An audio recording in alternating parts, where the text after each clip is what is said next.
take refuge in the Bible. May we all together be submerged in the depth of His doctrine and gain wisdom as deep as the ocean. I take refuge in the Son. May we all together become units in true accord in a life of harmony. A time of remembrance, a time of reflection. As the Tri-State Buddhist Temple celebrates its 75th anniversary, it's time to honor the past and consider the future. Tri-State is unique in America, perhaps in the world. It is part of the Buddhist Churches of America, the Jodo Shinshu Buddhist organization in this country. But it is unique because its 9-member temples and innumerable Howakais, or Buddhist study groups, are separated by hundreds of miles and served by traveling ministers. Reverend Ono, Denver's first Buddhist minister, arrived in 1916. When he came, he went around the area visiting homes and giving sermons. Reverend Ouchi, who came in 1929, traveled throughout Colorado, Nebraska, and Wyoming, wherever there were Japanese settlers who needed his services. Japanese immigrants had come to this area in the early 1900s, primarily to farm. I think the history of Fort Lupton and its Japanese, as written by Mr. Watada back in, I believe it was 1983, he said that the very first Japanese came into Lupton in 1903, and from that time on it was just people coming in with seeking labor or things to do, because there was a labor manager here. Well, we were almost 100% all engaged in agriculture. Oh, what kind of farming? Vegetable farming. What was the crop that they farmed? Sugar beet, and then at that time we were raising some vegetables, cabbage and onions. Some Japanese farmers were recruited by developers. Some were attracted by the opportunity to buy land of their own. Yeah, well, at first, you see, you weren't allowed to aliens, couldn't own land. Oh. Yeah. So they were working at the beginning as laborers. Does anybody remember what year that became legal where you could own your own land? Well, I think it's after the second generation. Issei started, and then it was able to. They had a 99-year lease deal on there. One of the things that we were talking about a couple of nights ago was that Japanese Americans weren't able to own land along California, and because of that, and a lot of them were farmers, and they were interested in farming their own land, but they couldn't do it in California. So when they had an opportunity and a realtor came out and offered the land here where they could own it, then they decided, well, if it's a good place to farm, then let's move there. The wives often worked in the fields alongside their husbands.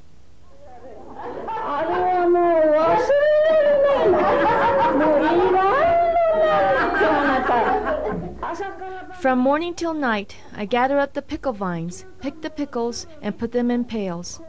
Over and over, making sure not to pick the large ones, because they would be grade 3 instead of grade 1. We had no money to buy horses or equipment, so we were forced to sharecrop. We got only 30-some%. That's why it was so hard. Even with a big belly, waiting for the baby to be born, it was hard.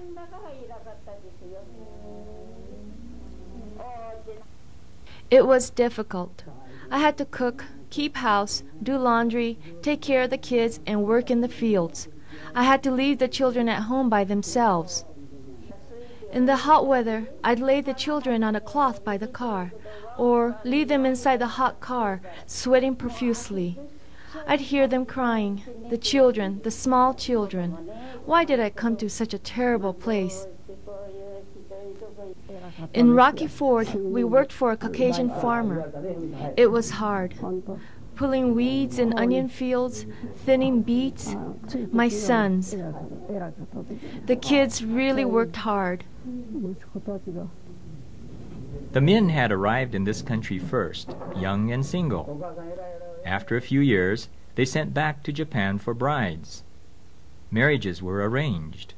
Often the newlyweds saw each other for the first time on the day of the wedding. How many of you married for love? There were a lot of picture marriages at that time. Most of the brides were 21 or 22.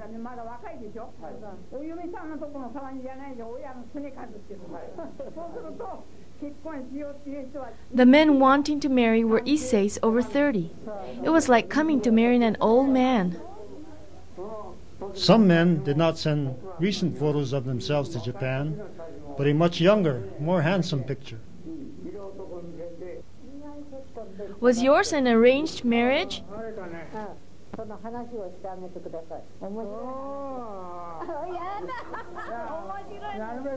I went with a friend to my prospective bride's home to meet her through the go-between. When I wanted to talk with her, she had hidden in the cornfield. Did she hide because she didn't like you? No, because she was shy. Were you disappointed in coming to America? No, I had a gentle husband who took good care of me. I'm very grateful. For the first 2 years, I wanted to return to Japan, and I cried every day. Some 10 Issei ladies came and comforted me. Because they suffered numerous hardships too, they convinced me to stick it out. I thought I would return in 10 years. I never wanted to return. I thought I would return in 5 years. For 30 years, I wanted to return. I never considered returning. But whether or not they wanted to return, most stayed and built their lives here. They organized Japanese associations, Sunday schools, Japanese language schools for their children, and various social and cultural activities. We had services such as Hanamatsuri and Obon. There were many Isseis, and compared to today, more people attended. We used to look forward to these events with great pleasure. I guess one of the things that I see is that the Buddhist temple was more than just a religious place. It was social reinforcement during the war.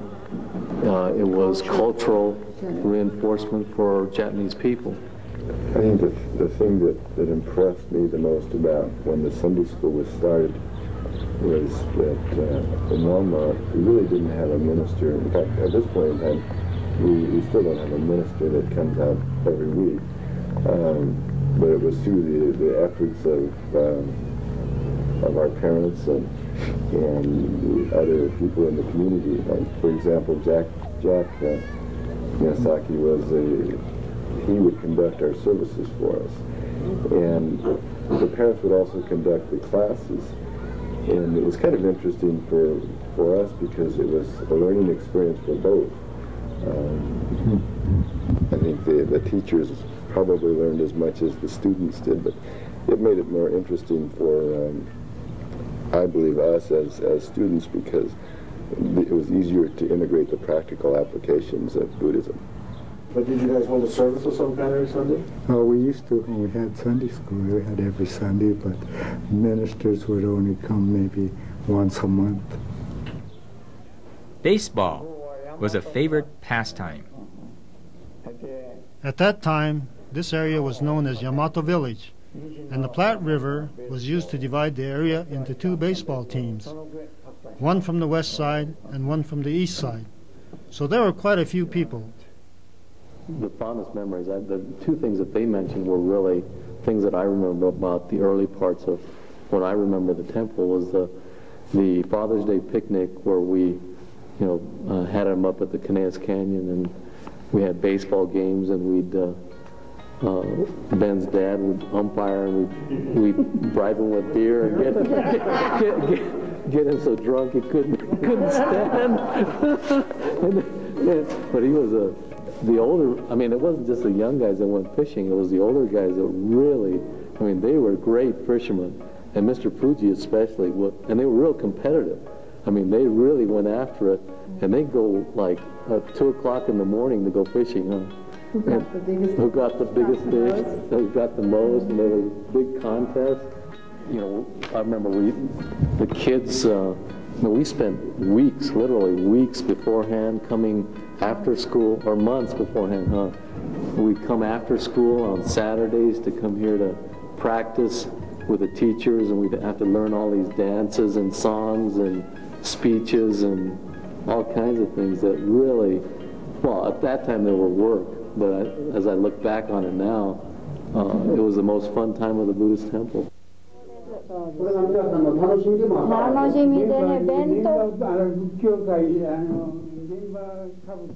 The theatrical group started in 1915.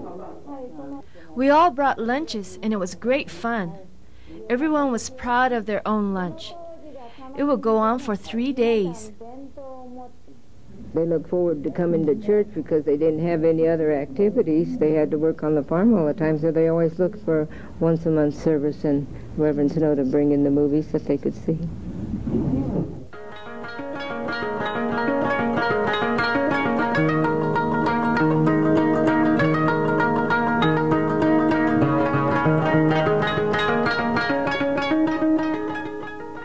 The people were poor, but they gave what they could to the temple.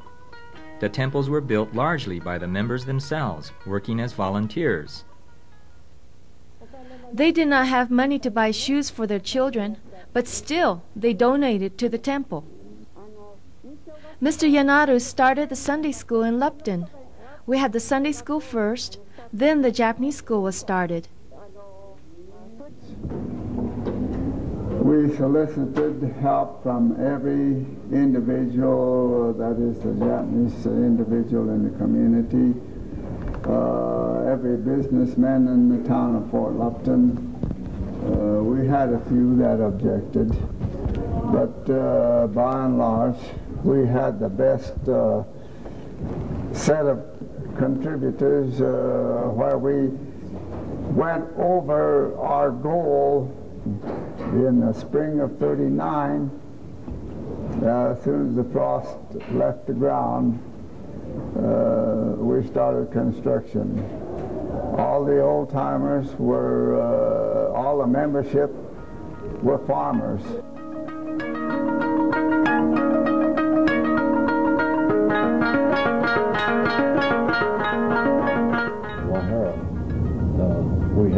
We built our own church, and I think it was probably one of the first Buddhist churches that was built from scratch. I mean, we had to put up the whole building. It wasn't just an old school that was taken over, or other hall or some other building like that.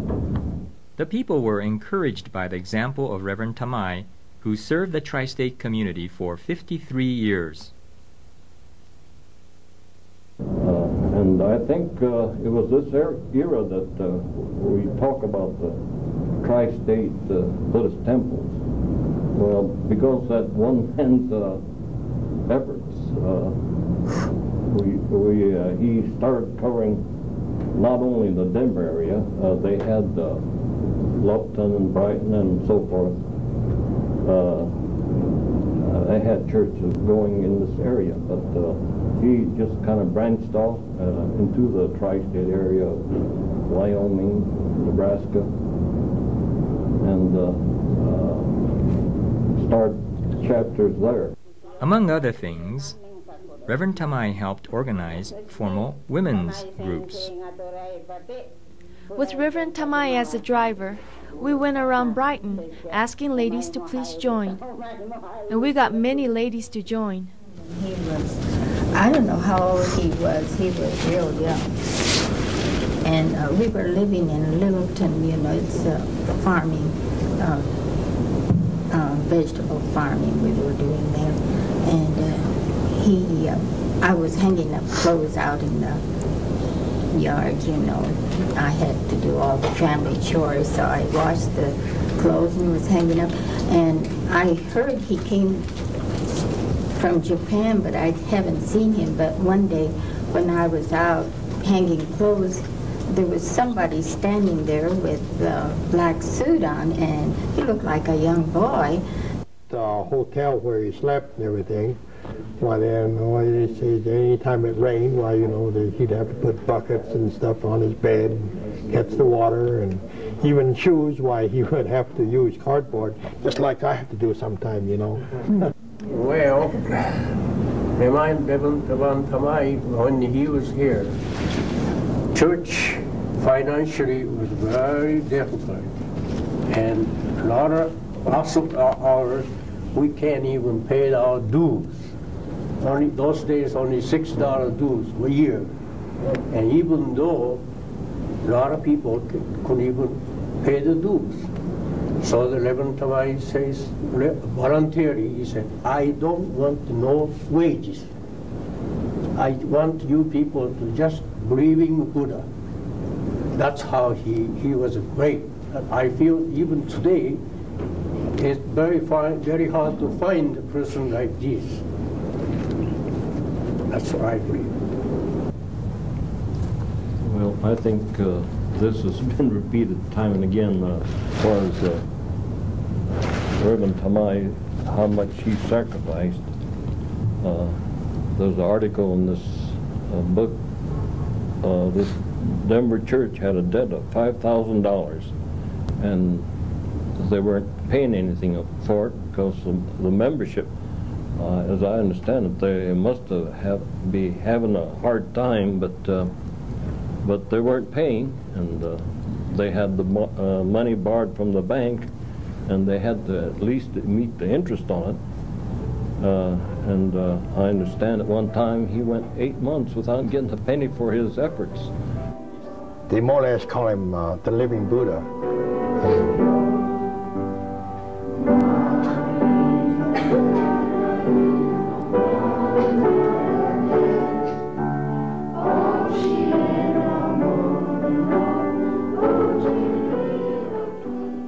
The first generation, the Isseis, struggled to give their children a Japanese education.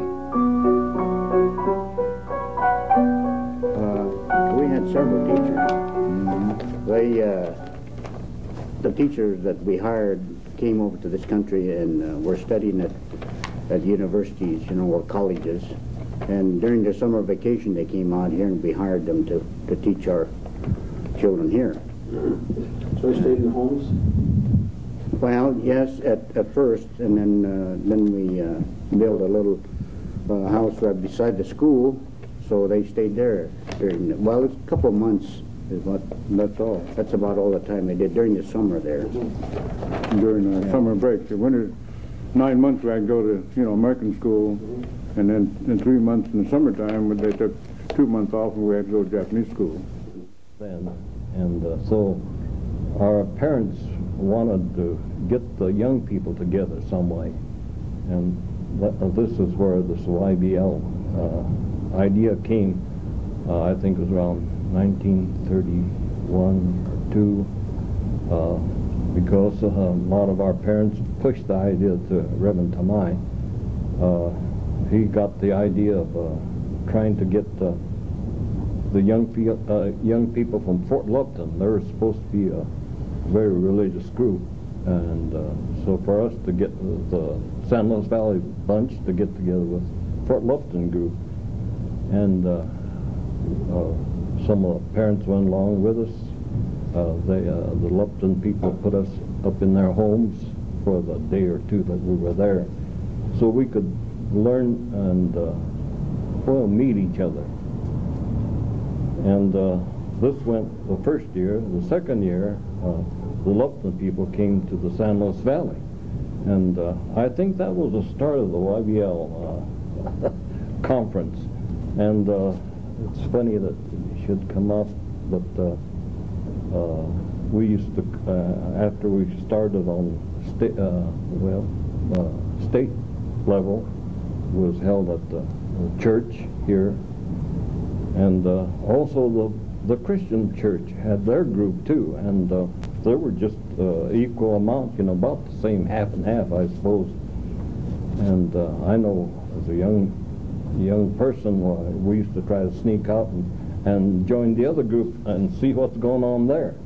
Look at the pretty girls, I suppose. but I think this was the start of the YBL, and I might add, of course, there was also a little conflict in Reverend Tamai's thinking with the young people during those days, because Reverend Tamai was against dancing at that time, and of course we were in the heights, during the age where we wanted to socialize. Some teenage boys went to Denver for their education. Well, if you know 1942 Market Street, it's still there. The first floor was called a long, narrow building, and as you walked in, on one side there was what they call the mirror room, I guess. Mirrors all over. It was a house of prostitution at one time. We had 2 boys in each room, and the teachers had their own, I guess, to take turns cooking, and it was all the same food, I think. No wonder you wouldn't want to cook. And we used to eat rice 3 times a day, and they used to deliver a sack of rice every 3 days. That's a lot of rice, but it was cheap in those days too, and we had to kind of prorate the expenses. So we naturally, well, we didn't plan it that way, but we're eating as cheap as we can. I was there in the harvest months, and all these farmers in Brighton and Lupton would bring their produce to sell at the, what was it, Nargo Market? Cherry Creek. Cherry Creek. But when they couldn't sell something, a lot of the friends would bring it to the church, and they would just dump the vegetable there, and we'd have to, well, we appreciated that, we didn't have to buy it. And I remember George Ogura, he hated carrots, and they found out that he hated carrots. So whenever we got carrots, well, they'd fill his plate full of carrots. And there was certain food that I didn't like celery, but they didn't know it. So they didn't load me with celery. But at one time, I know we got about 20, I guess you call it crates of celery. 皆さんと共に心からお喜び申し上げたいと思います。なお先ほどのお話もございましたように時間が限られております。 After a while, the Isseis realized that an English-speaking minister was required to adequately serve the Japanese Americans born in this country. That need was first filled by Reverend Tsunoda and his wife, who also was an ordained minister. When I was probably like 8 or 10 years old, going to the monthly Sunday afternoon service, and the minister only spoke in Japanese, and my Japanese was very, very limited, so I didn't understand hardly anything that he said.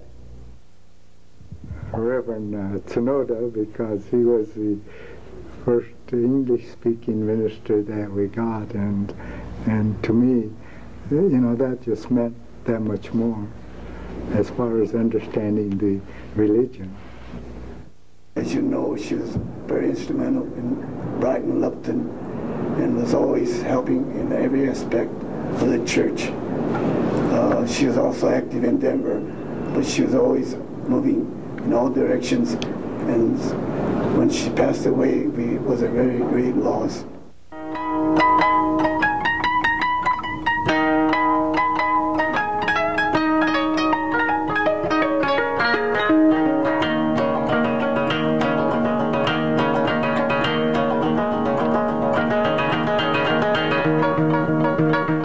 Other English-speaking ministers and their wives have served the community as well.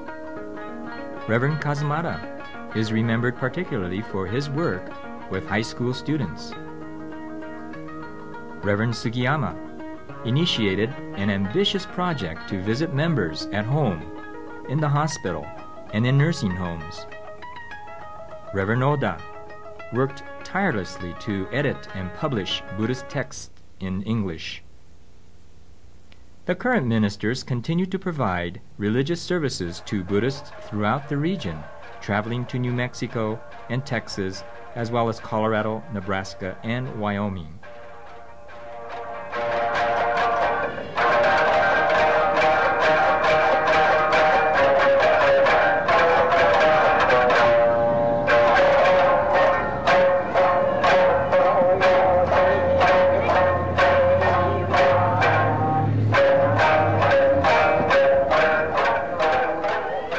The younger generations owe much to the dedication and perseverance of those who preceded them. At that time, there was discrimination. When we were going to school, we were separated from the Caucasians. They sat on one side of the room, and the Mexicans and Japanese were on the other. I will never forget what the first grade teacher said. It was 1924. The teacher said, "You're a Jap. Because you're a Jap, you should not have a Jap name." And so she gave me an English name.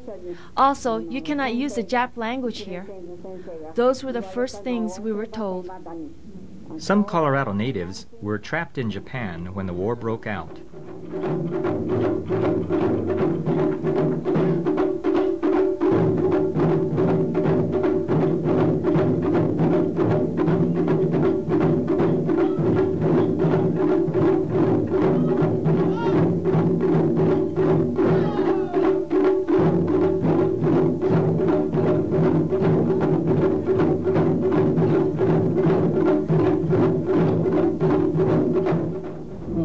Like I was a person without a country, because you come over here, why they didn't look upon you as, but in Japan, I'm an Issei, and so they would check on us time to time to see that we're not a spy or this or that, and you just don't belong.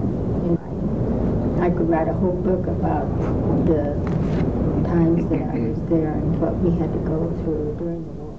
During World War II, unlike the Japanese living on the West Coast, Tri-State residents were not forced to evacuate, but there were various restrictions. Most of the temples closed for the duration. How did the war impact this community? Oh, not too bad. Of course, you know, we were all born and raised together, so everybody knew each other, and other than, you know, government restrictions like guns and cameras and stuff, we had to report to the courthouse. But other than that, well, we had very little problem here. Nothing like the West Coast, you know, where they were put into concentration camps, so they kind of lucked out in that way. They did take our weapons away, all our firearms and camera, and let's see, we couldn't have shortwave in our radios. We had to turn our radios in, and they took the shortwave out of it. Yes, so just in case somebody tried to sabotage or... I think so, yes. Yeah. I think there was still a lot of fear, because I think one of the things that's happened is that some of the old records that were written, the minutes of the meetings and things, they were burned. They burned the records because they were afraid to keep those around. And so they had to reconstruct a lot of those records afterwards, and they had to, from memory, and some of the Isseis took the trouble to sit down and try to put down some of this history so that at least it would be written down somewhere. But I think there was both a lot of people that helped Japanese, as I understand it, and really went out of their way, but other people were, I think, again, were prejudiced against the Japanese Americans as well. So there was both good and bad during that time. Among the good was Governor Carr, who invited West Coast Japanese to move to Colorado to avoid the relocation camps. Thousands accepted his offer. During the war, due to the influence of Governor Carr, Colorado residents were not interned. The Buddhist temple received special permission for Reverend Tamai to travel throughout Colorado, Wyoming, and Nebraska without restriction. Some Californians, however, were sent to the Amachi camp, which was located in southeastern Colorado. After farming 39, we moved to LA, and I was just trying to get started there, and I think we had a fairly good start when the war broke out, and we had no choice, either go through the relocation camps or try to make it on the outside, evacuate on our own. And in my case, we decided to try to get back to the San Luis Valley, where we still had a few friends, and to start over, which we did. My brother-in-law and sister went to Amachi, but after 1 year after we got started, why, they came and joined us. So we started farming again.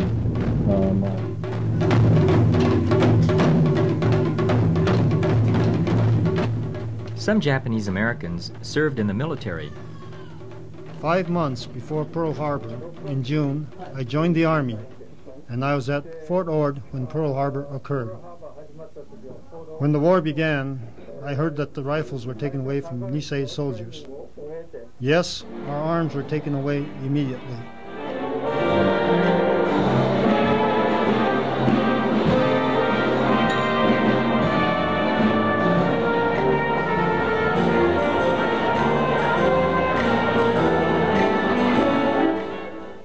Following the war, the Tri-State Buddhist Temples concentrated on getting back to normal. Because of the migration from the West Coast, membership was at its highest levels. Temples were built or remodeled.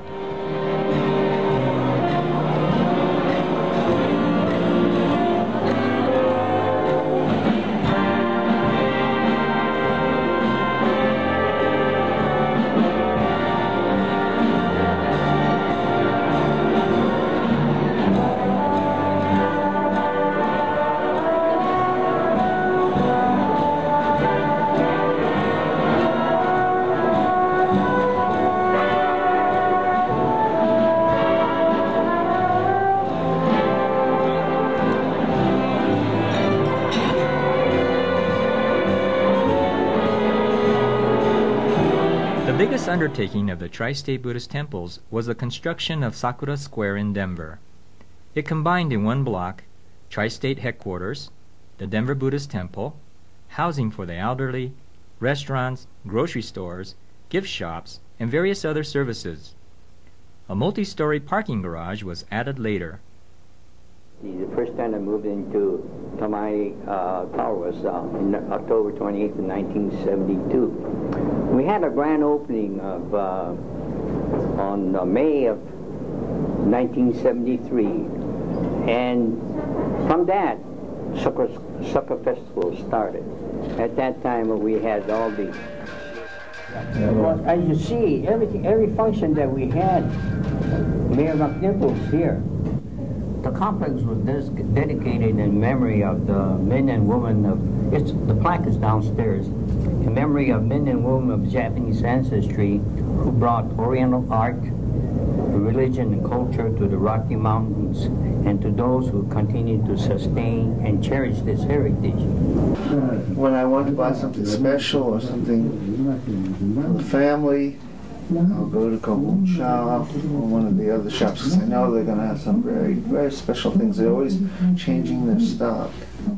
We do 3 stops. We come to the temple, we visit the grandparents, and we go to Pacific or Granada. But it is a touch of Japan. A touch of Japan.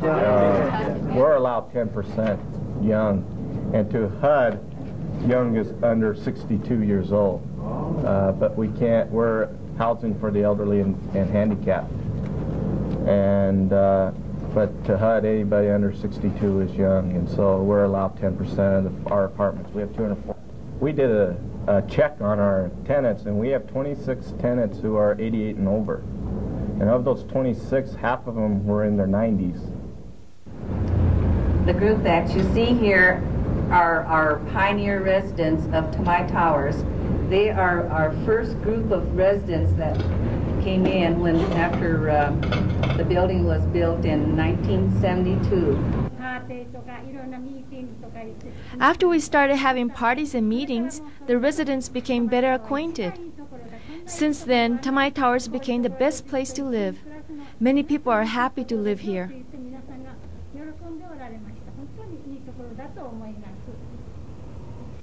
First of all, I'm very happy that the Buddhist temple is nearby. Also, the office is staffed by people who understand Japanese. They always smile and treat us kindly, and I'm very glad. I don't understand any English, so I'm very appreciative. Also, downstairs there are the 2 Japanese stores, which make it convenient, and I'm very thankful. But you don't have to be Japanese to live here. We've only had one eviction. Had to evict only one tenant in 19 years. We formed a grievance committee so that anybody in the building who had a grievance could take it up with this committee, and this committee would consider it and then go to management office and act as a liaison and peacemaker. And the committee functioned for 18 months and went out of business because it never had a grievance. In recent years, non-Japanese members have been added to the Tri-State community through intermarriage and conversion. And I think one of the most important things was given to me by Okamoto sensei, one of the younger senseis. He told me to come here for myself, and because I could not help anyone else. All I can do is help myself. And if I can do that, I can become a better person, and through that I will help others. I came here out of curiosity because I'd been studying. And I was Lutheran. And I came here out of curiosity during the bazaar. And I walked into this hondo. I sat and looked at the Onai jiin, and I listened to the 3 ministers' lecture. I said, I'm coming back. And I came back then when the service started that fall. I just sat there and was just natural, comfortable, peaceful, serene to me. Were you raised in Buddhism? No, I was raised in the Christian church and decided to switch. And it feels very comfortable for me. It feels like the right place to be. I was out of most religions for quite some time, but always considered myself spiritual. And I think formally became involved here when we had our own children, and decided that we'd like to ground them not only in the culture that was not dominant in this society, so they had a balance, but also to give them some religious foundation that has some group support to it. So been a member for several years. We've been involved before that, but really became active once our son, who's almost 5, became old enough to attend Dharma school. And this temple has been wonderful. It's very, very family oriented. The Dharma school seems very active, and I teach 7th grade here at the Dharma school. So. How do these new members feel about the use of the Japanese language in the service? Well, I made a recommendation a couple years ago at our meeting that we have prior to Sunday school starting, and I think it would be important, since we do have a lot of Anglo children that attend the church, to at least have one Sunday a month or one Sunday every other month that we could do it in English. And the ministers said that it's real difficult, the translation's real difficult to English, and it's too philosophical that a lot of the younger children would not understand it. Through the Catholic Church, when we switched from Latin to English, and at the time I thought it was wonderful, and looking back I see it was the biggest mistake that was ever made. A religion should be able to transport you from your everyday life into something else, and the magic and the miracle of it. And also, as far as the chanting goes, I always remember something I read regarding that the understanding of Buddhism. It was said that it had to be understood three ways: intellectually, spiritually, and emotionally. So that you cannot just understand Buddhism as an intellectual exercise, otherwise you're not getting the point. I think it should stay the way it is, and I think and I don't know if anybody would want me to add this, but the songbook,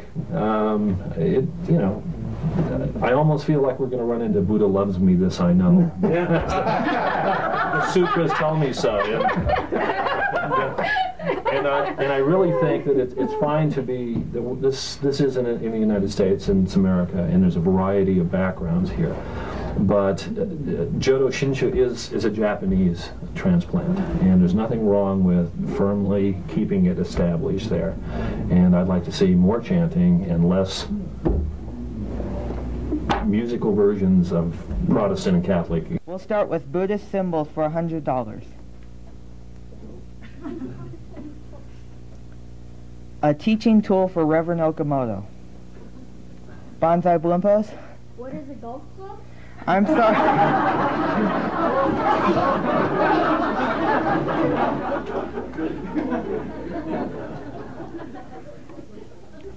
Education, cultural activities, community service. These have always been the focus. But what about the future, particularly in the smaller communities?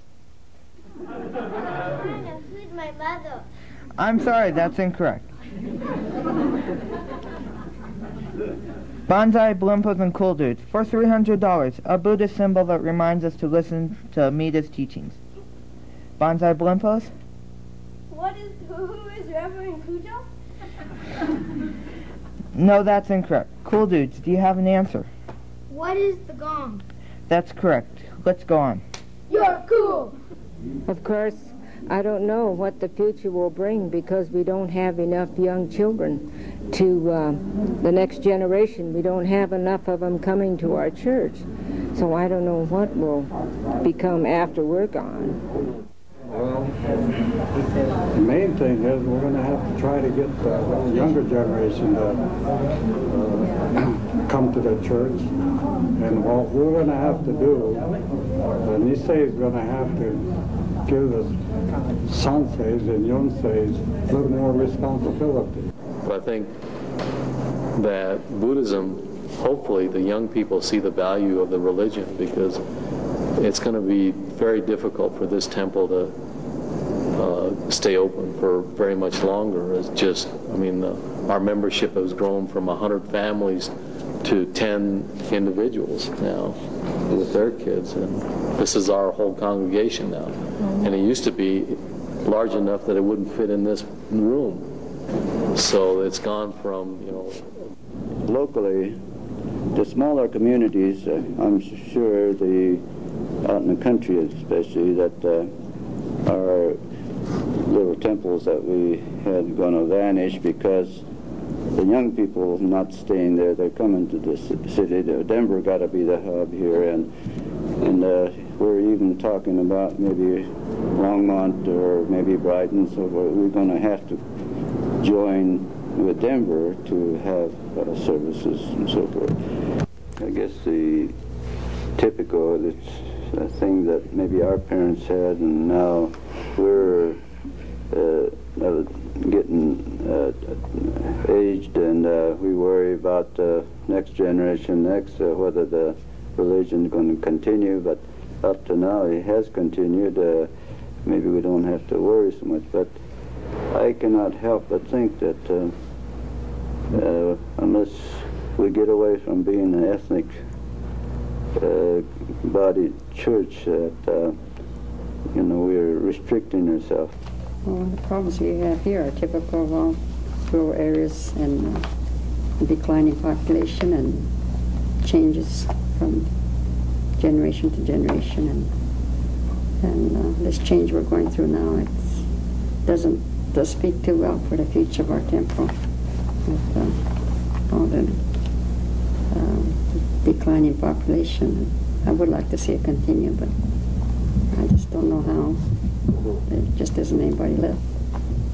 I guess Japanese drifting away from the church. I guess we're getting more of the iwau jeans in now. So I guess we have to depend on the iwau jeans to support us, because there's Japanese are drifting away, find other religions, I guess, or just moving out of town.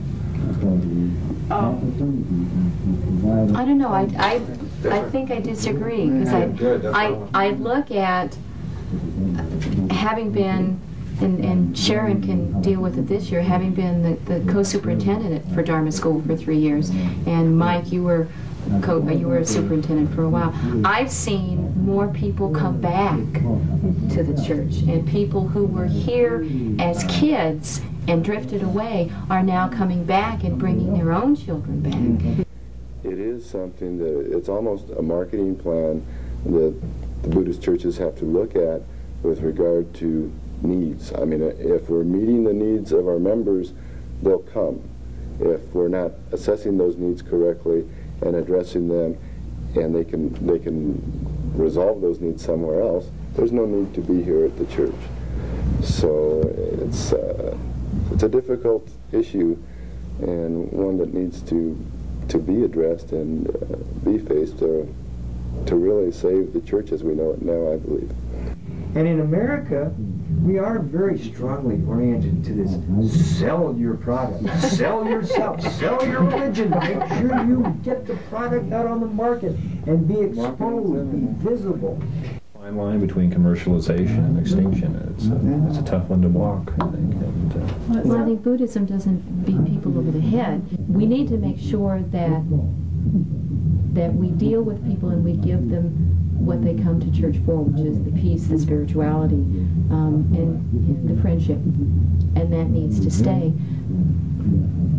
But I think part of it is just getting back, because you need to do that for your children and for the next generation on.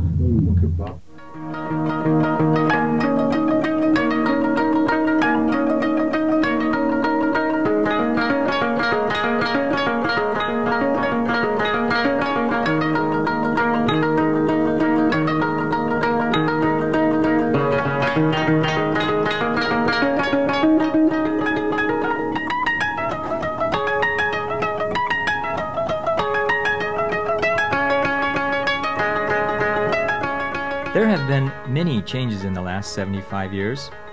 What does the future hold? More changes. There is an old Japanese saying, "Life is a chain of uncertainties, and all things are subject to change."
This video, which commemorates the 75th anniversary of the Tri-State Buddhist Temples, is dedicated to the memory of the Issei men and women who practiced Jodo Shinshu with steadfast shinjin and perseverance. It is through their efforts that our temples have become a reality, and the Buddhist way of life has been passed on to future generations.